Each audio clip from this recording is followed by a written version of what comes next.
I won't lie to you, fight fans, we're on a bit of a cold streak in these fights we want to see lists. In 2020, we got half the fights we requested, but in the last 2 years, just 3 fights each. Are we picking ones that fans don't want to see, or are the matchmakers just out of touch with the people? My ego tells me it's the latter, so in the spirit of looking ahead to the new year, today we're going to give this a go again and talk about the fights we want, nay, need to see in 2023. And this time, we're going 10 for 10. Come back to this video on December 31st next year and marvel at how well we saw the MMA landscape. Now, if you're new to these lists, these are the fights that we want that aren't really already a done deal, so if something's pretty much a lock to happen or has already been announced, it won't be included. That doesn't mean we don't want it, though. Alright, let's peer into the future. I'm Tommy from MMA On Point, and these are 10 fights we need to see in 2023. Number 10, Michael Chandler versus Conor McGregor. There was a bunch of buzz about this one because it was seemingly a done deal. That was until Dana White said he'd not moved on the fight at all. Well, never mind, I guess. Whether that's the truth or Dana just doing a Dana, is there a more obvious fight to make in the coming year? Chandler has proven himself to be MMA's Mr. Excitement since entering the UFC in 2021. The guy cannot have a boring fight, it's literally not possible. Perhaps more importantly though, despite his record in the promotion, he feels like a serious threat to anybody at 155 pounds. So who better to have the biggest star in the history of the sport return to fight? It's about that Conor can showcase his Conor-ness. It's truly almost guaranteed to be an instant classic, and for once it doesn't feel completely egregious as a McGregor return bout after a whole bunch of time off. It's not a title fight, it wouldn't award him one, although I might live to eat those words, but it still feels like a significant fight, and that's important. It would sell a bajillion buys, it would be a blast. I mean, come on UFC, come on! Number 9, Sergey Pavlovich versus Ciryl Gane. Heavyweight could potentially be one of the most exciting divisions in 2023, which is crazy to think given how rough things have been as of late with Ngannou out for the entire year, but there's a lot of potential awesomeness ahead. Tom Aspinall is returning. JBJ will hopefully be making his debut. We could get Stipe and Francis back.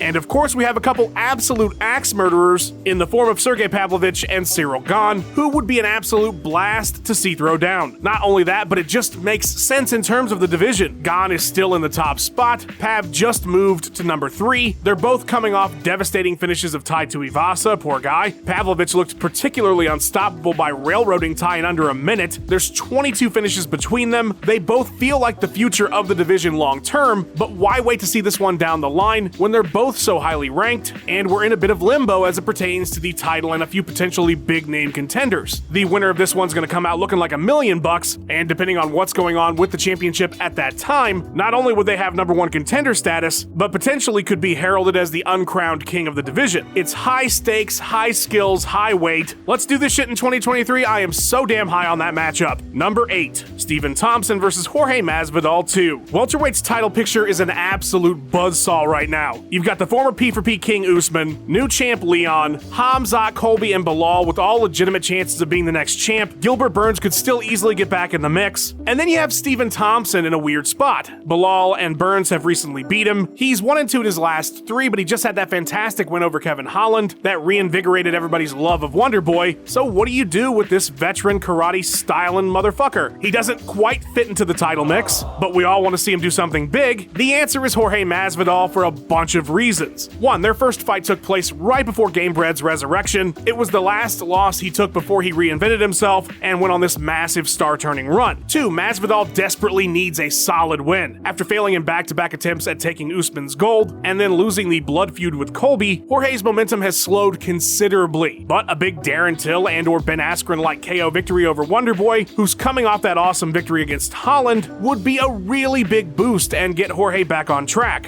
For Thompson, it's another fun fight stylistically, and one where he could yet again entertain the shit out of fans and show why he deserves to get thrown back into the top 5 mix to see if he can have one more run at gold. I think it's one that people would really enjoy. It's a fight night main event or a pay-per-view co-main. It could add some decent weight to a show. Everybody could benefit from this one. Mick, Sean, Hunter, Dana, you know what to do. Number 7, for the 5th time in this series, Valentina Shevchenko versus Amanda Nunes. JK, the Bullet versus Tyler Santos. It finally finally happened. Flydor herself got taken to the brink in a flyweight title fight. I never thought I'd see the day. I certainly didn't think I would see it from Taila Santos, which is not a knock on her at all. But 7 defenses in without any real trouble, you get a bit complacent when watching Valentina. And Santos, while she had a few decent wins, there was nothing to indicate that she might dethrone the undethronable. I mean, she was a plus 450 underdog. But a close fight it was. While Val rallied in the championship rounds to secure a narrow split decision, round 2, the only round in dispute really, had fans and media divided. While the majority felt Shevchenko did enough to earn the decision, at least 8 media sources had it for Santos. Any way you look at it, it was a close fight, one that was the first true threat to the Bullets' reign at flyweight. How could we not want some resolution on this one? If there is any flyweight fight to make this coming year, it is certainly this championship rematch. Number 6, Rafael Fiziev versus Dustin Poirier. With the almighty Volk ascending from featherweight to give us a super fight against Islam Makhachev, one of the questions becomes what to do with the rest of the division in the meantime, because there's no clear contender right now. Charlie needs another win before we can start talking rematch. Gaethje hasn't fought since losing to Olives. Dariush needs one top 5 win. We already got Chandler hooked up with Conor. I'll tell you what we do. The Diamond shouldn't be next in line after beating Iron Mike, but another banger win would likely put him in consideration, and that could absolutely be against number 6 Rafael Fiziev, fresh off the fight for his name against RDA. There can be only one. This one is perfect really when you think about it. Fiziev is an up-and-comer, 12-1, he's wrecking folks, bonuses in his last 5 fights. A huge name win like Poirier, especially coming off that gutsy performance against Chandler, would be such a boost. And for Dustin, the old guard, the crafty vet, he gets to show that the old man still got it. Imagine if he beats the brakes off Rafael. What a massive statement that would be for him. Given the division's landscape, the fight just makes sense. I really hope we get this one in 2023. Number 5, Paddy Pimlet versus Ilia Suporia. I mean, come on, how can you not want this one? Who cares if they're technically in different divisions? Paddy's fought at featherweight, and Ilia beat Jai Herbert at lightweight. Who cares whether you think it would be competitive or not either? You don't know, it very well could be, especially at lightweight. I swear to God, Paddy's 195 pounds. But honestly, all that's beside the point. Paddy and Ilia would be a ton of fun. Pimlet is obviously the it kid right now in the sport. Paddy Pimlet.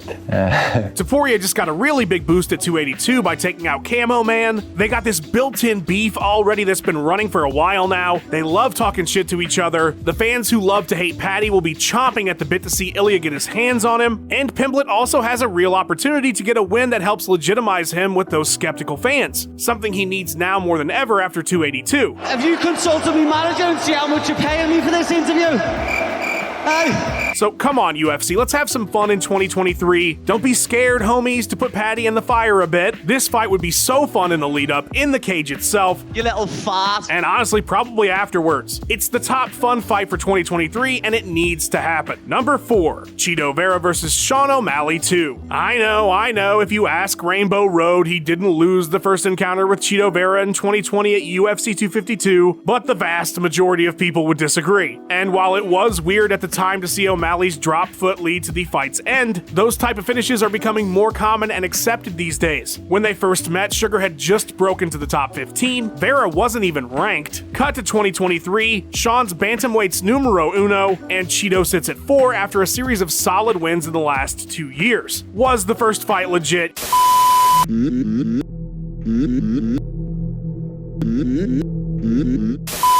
Was it still a bit unsatisfying? You betcha, especially with O'Malley refuting it. So why not run this one back and settle the score? The build would be a blast. These two are super entertaining in and out of the cage. You can't give Sugar Show a title shot off that controversial win over Petr Yan. I mean, you can, and the UFC probably will, but that's why we're providing a solid alternative here. Let's run back Chito versus Skittles, and the winner can fight for the title after that, since Dana now seemingly hates Merab Dvalishvili and will never see him in a gold bout. Speaking of the champ though, number 3, Aljamain Sterling versus Henry Sahudo. How fucking fun would this be? As we said, Dana's disdain for Merab's last performance does not bode well for his future. We came up with a banger in Vera O'Malley, so what is a controversial champ like Sterling to do in the meantime? Fight a returning Triple C, of course. Better yet, have that as the main event and O'Malley Vera as the co-main? Chef's kiss, oh my god, I would buy the shit out of that. Sahudo has been teasing a comeback to the sport ever since he got backstage following following his abrupt retirement, and while at times it's a bit annoying, the conditions in the division are perfect for him to do so and cut the whole line of contenders. Ultimately, who wouldn't want to see this, right? Two champion caliber champions championing it up against each other. Would love to see how Aljo handles Henry's wrestling, what Sahudo can do with Sterling's size. It's an intriguing matchup in so many ways and could make for a really fun fight, one that would be a big boost to an already hot division. I don't really know what's going on with Triple C and the UFC, but if there was ever a time to bring the man back, it's in 2023 and it's in this fight. Number 2, Colby Covington versus Khamzat Chimaev. So if you remember, we requested this one last year and we sadly didn't get it. Sounds like something a nerd or a virgin would do. But we're hoping the second time's the charm, and honestly, not only does this one still work,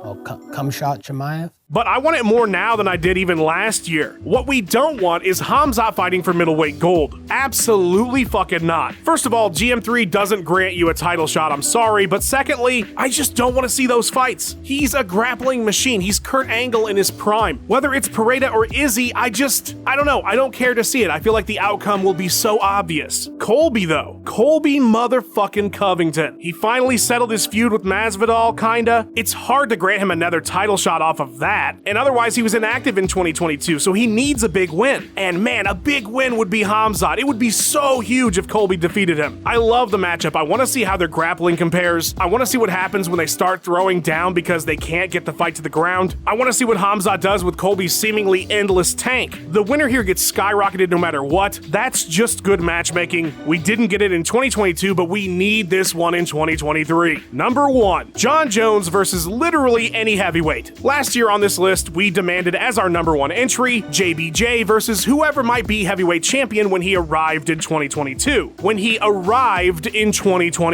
Obviously, our expectations were way too high. So at this point, we will literally take anybody. Just fight somebody at heavyweight, John, in the next calendar year, please. For the love of fuck. Bring back Wes Cabbage if that's what it's gonna take. We don't care, just any heavyweight will do. Maybe you'll feel more comfortable if a middleweight steps up to fight you. That's fine. I don't care. Put him in the cage at heavyweight. Just make it happen. UFC, pay him whatever it is you have to pay him just to get him in there for one time. Okay, we were being a bit unfair with all that. I do think John planned on fighting last year. Obviously didn't work out. I'm sure he wants to fight the top guys, but none of that really matters because he didn't, and here we are again. This move has been way too long coming, and JBJ is not getting any younger. He's 35 now. Depending on how this goes, he could be 36 when he debuts at heavyweight in 2023. 3 years is a long time to be out of the cage. So maybe a lesser tune-up fight is what is needed. Do I want Ngannou or Miocic? Of course. But if it's gotta be Sergey Spivak, then so be it. Just get the arguable greatest fighter ever back in the octagon this year before it's too late. Please and thank you. Big ol' shout out to Luke Taylor for putting this one together. The guy is beasting 25-8 to steal a phrase. Please show him some socials love. Go follow Ben Rosette if you're into the sweet tunes he provides, and of course you are. And like and subscribe to start 2023 off right. What fight are you most looking forward to next year? How many of ours do you think will actually happen? The answer is 10, but I still want to hear what you have to say in the comments. That's the video. Thanks for the cheese. Catch yous later.